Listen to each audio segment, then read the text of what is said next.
சிறகடிக்க ஆசை சரியில்ல. அடுத்து வர எபிசோட்ல நம்ம அருண் இருந்துட்டு சட்டையெல்லாம் கிழிச்சுக்கிட்டு நெத்தியில காயத்தோட வீட்டுக்கு போறாங்க. அங்க வந்து பார்த்தீங்கன்னா, சீதா அத பார்த்த உடனே ரொம்பவே பதறி போறாங்க. "என்னாச்சுங்க?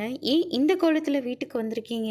அப்படின்னு சொல்லிட்டு சீதா வந்து கேட்கவும், "எல்லாம் உங்க மாமா பண்ண வேலை தான்" அப்படின்ற மாரி சொல்லிடுறாங்க. நான் பாட்டுக்கு என் ஃப்ரெண்டு கூட டீ குடிச்சிட்டு என்னமோ பேசிக்கிட்டு இருந்தேன்.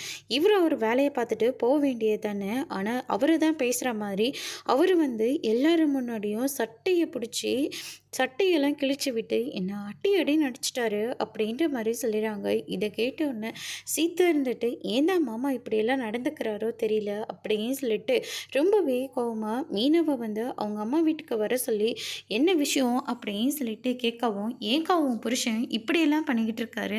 உன் புருஷன் பண்றது கொஞ்சம் கூட சரியில்ல. உன் மேல இருக்கிற கோவத்த எதுக்காக என் புருஷன் மேல அவரு காட்டணும்?" அப்படின்னு சொல்லிட்டு சீதா வந்து சொல்லிடுறாங்க. நடந்த எல்லா விஷயமும் எனக்கும் தெரியும். கிருஷ்ண நாங்க தத்து எடுக்கிறேன்னா, அவன் யாரும் இல்லாம தனியா இருக்கிறன்னு தான் நாங்க அந்த முடிவுக்கே வந்தேன்.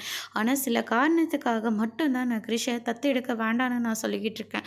ஆனா, உன் அருண் வந்து அத புரிஞ்சுக்காம எல்லாரும் முன்னாடியும் ஒரு குழந்தைய கூட இவனால பெத்து எடுக்க முடியல. 2 வருஷம் ஆகுது. இவன்லாம் என்ன ஆம்பளையோன்னு சொல்லி எல்லாரும் முன்னாடியும் கேட்டிருக்காரு. அது மட்டும் அவரு என்கிட்ட சொல்லல.